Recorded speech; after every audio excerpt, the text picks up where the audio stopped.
Now we're getting a tornado emergency coming in from Montgomery County. That is the highest level of warnings that you can get for this type of situation. This is what you typically see out in the Plain States, a tornado emergency. That's when you're talking about a very large, violent tornado on the ground. Just take a look at the damage off to my left-hand side. This house was destroyed by what would eventually be determined an EF4 twister that came through this part of Montgomery County. I wanted to show you the debris height of the storm that was in the Trotwood area at around 10:51 on Memorial Day. And when you take a look at debris and you see how high it's being lofted, notice the blues, the yellows, and the oranges falling anywhere between 20 to 30,000 feet. That is indicative of a strong EF4 tornado.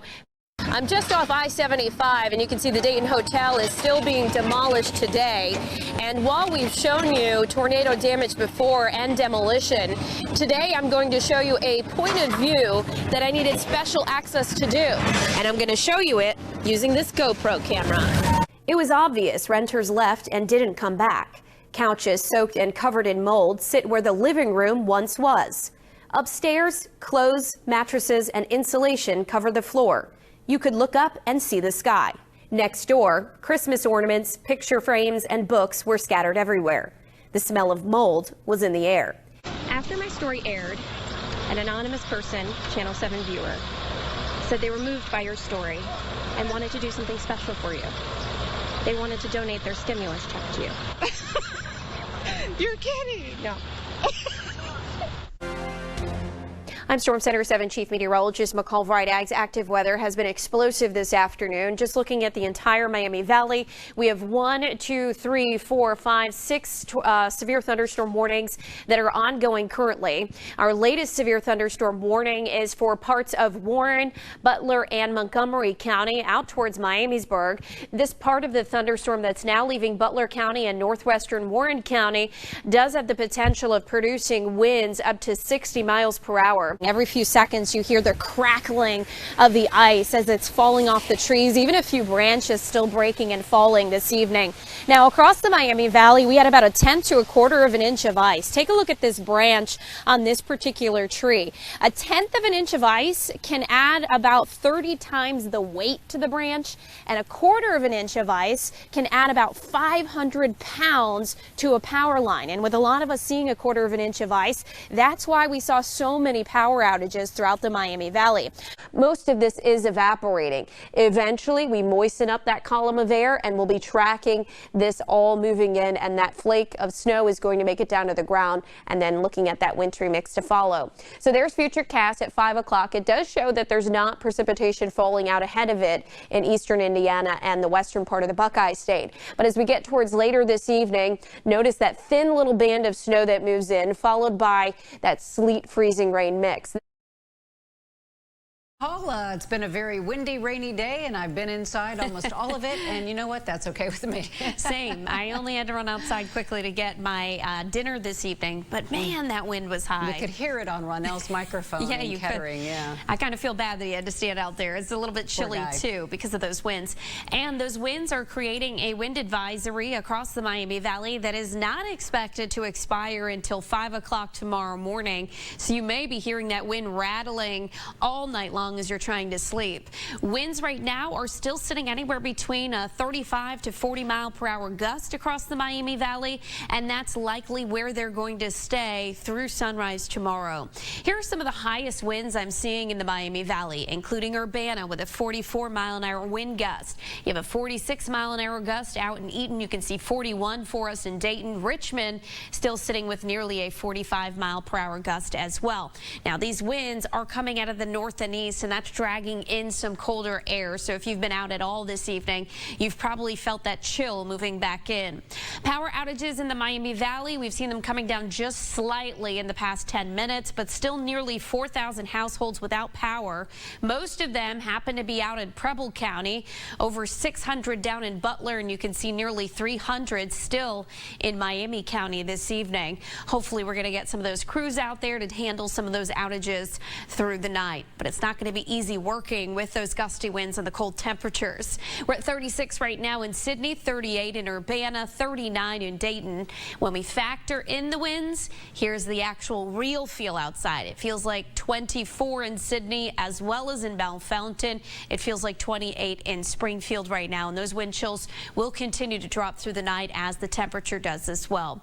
Live Doppler 7 radar, precipitation is now fading. We're getting high pressure that's pushing in from the north, and that is running into this strong system to the south, and that's what creates those gusty winds. But what the high pressure will do is scour out the cloud cover and the precipitation and set us up for a mostly sunny day tomorrow. In fact, we're going to see 4 days in a row without any rain and half of the day Tuesday before we have our next chance for some rainfall back in the Miami Valley. Out the door in the morning, grab the heavy jacket, the sunglasses, and ladies, the hair tie. Maybe it's an updo type of day because we do keep those winds around all day on Friday. Here's wind gusts through the night. We'll watch them coming down just a bit by daybreak tomorrow. But again, you step out the door and we have some wind gusts 35 to maybe even 40 miles per hour. We'll see winds gusting near 30 into the afternoon and then coming down just a bit into Saturday. But I see Saturday afternoon as a breezy day as well. Temperatures chilly tomorrow, only to about 45 degrees, and it will likely feel more like the 30s throughout the day. Mid-50s on Saturday, 60s on Sunday. And by the way, it is the first official weekend of spring, which begins at 5:27 a.m. on Saturday morning. Good thing the warmer temperatures are coming back. We're in the 60s again through Monday and Tuesday, with a chance for rain later on Tuesday afternoon and evening. Looks pretty.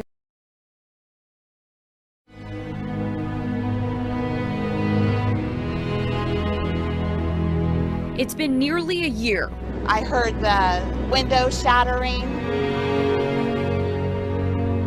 Since 15 tornadoes ripped through the Miami Valley. And actually a neighbor is the one that told me that my roof was gone off the top of my house. And now, a new challenge. The coronavirus has disrupted our timeline. While many have been advised to stay at home, I have a new compassion for homeless people. some don't even have the option. We just don't want people to give up hope. Tonight, how COVID-19 has impacted our neighbors who were already in a fight to recover, and what community organizations are doing to power through this pandemic in an effort to help those still struggling. It's been a year now since the Memorial Day tornado outbreaks, and it's still emotional to see people's homes and lives being demolished. But thankfully, with the help of community partnership programs, they are helping to put these people's lives back together. That sound is all that's left of Christine Krieger's home. Everything looked okay until I actually opened my front door. A violent EF4 tornado ripped it apart on Memorial Day 2019. Most of my porch was gone and the roof was gone. Since then, Christine and her family have been living in temporary housing. You know, we had to stay in a shelter for almost 2 weeks. I have a new compassion for homeless people.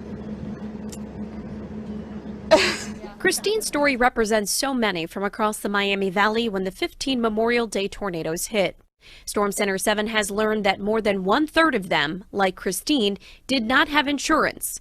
That means the tornadoes and hail cost them upwards of $200 million in home damage. We're just very grateful, and Habitat for Humanity is building us a brand new home.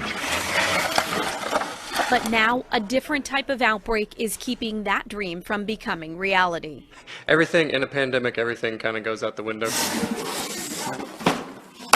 Before COVID-19, the Miami Valley Long-Term Recovery Operations Group, with the help of community partners and volunteer teams, was scheduled to kick off mid-April major repairs and rebuilding operations for the hundreds of tornado-damaged properties across the Miami Valley. The goal for tornado recovery is to help people who do not have the means to recover on their own.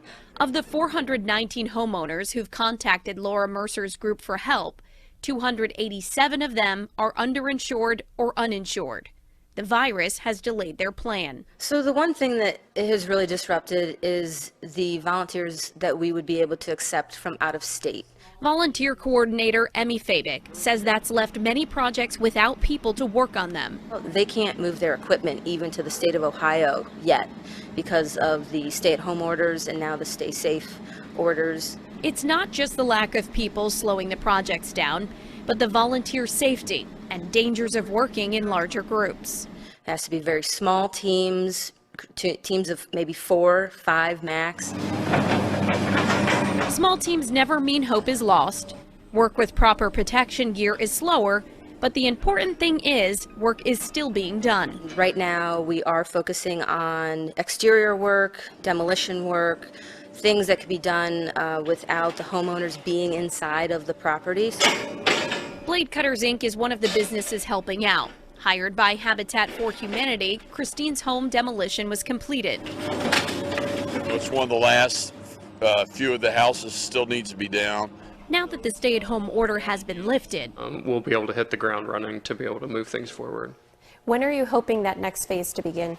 You know, that really depends on the public health officials and the governor's words. Until then, planning and prepping continues. We're working now and have been for several weeks, leveraging contractors. The coronavirus has disrupted our timeline, but we will still be doing this vital work. As for Christine and her family, they're excited about the future and cannot wait to call Old North Dayton home again. And everybody's just been so helpful. In total, the 15 tornadoes and hail produced by storms on Memorial Day 2019 left behind more than $1 billion in damage. We told you about the uninsured, but it's still unclear right now how many with insurance had their claims paid out. Most of those claims are settled within 1 year. If you or somebody you know is still struggling to recover from the Memorial Day tornadoes, please call 211. Homeowners have until August 1st to apply for free assistance from the Long-Term Recovery Group. I'm Chief Meteorologist McCall Vrydaghs, News Center 7. Oh, wow. I can't believe that. That's a lot of money. I know. When sharing stories on television, like James Brown would say, you hope to make a difference, like this. But oftentimes you have no idea if your story has made an impact. That is not the case this time around, and I'm excited to share how this secret act of kindness could mean so much to someone they've never met. You're kidding. No. These tears are what you will soon learn are joy. Were born out of more than a year of pain. 2019's Memorial Day EF4 tornado destroyed Christine Krieger's home. 13 months later, she is still rebuilding. You just have to keep moving forward. Moving forward is not just Christine's story. Last year's 15 total Memorial Day tornadoes forced hundreds in the Miami Valley to have to rebuild. Since then, Christine and her family have been living in temporary housing, waiting for the day they can move back home. Well, we're hoping that my parents' home will be livable by September, and hopefully mine will be coming along by then too. But I first met Christine in May, 1 year after the tornado outbreak. That night's terror is still with her. Whenever we hear the wind, sometimes we get a little uneasy. But through it all, her strength and faith have been unwavering. You know, we just pray about it and go on, and God helps us. The power of prayer, or perhaps just a selfless act of kindness. Either way, a blessing was coming. After my story aired, an anonymous person, Channel 7 viewer, said they were moved by your story and wanted to do something special for you. They wanted to donate their stimulus check to you. You're kidding. No. Overcome with emotions, Christine struggled to find words. I'm shocked. I'm speechless. The pain of that night and hardship of the past year for just a moment faded away. Wow. And in this moment, oh, wow, she felt pure joy. I can't believe that. That's a lot of money. I know. Paying it forward was first on her mind. After a small donation to her church and the local homeless community, the rest we'll just put towards our property here. And to that generous person who gave to a stranger, Christine had only one thing to say. Oh, thank you so much. Whoever has done this, I pray that God blesses you tremendously. Thank you so much. Now, James, I know making a difference is usually something that you do, but this anonymous donor really made a difference in Christine's life, and I can't tell you how much love I just felt in doing this story.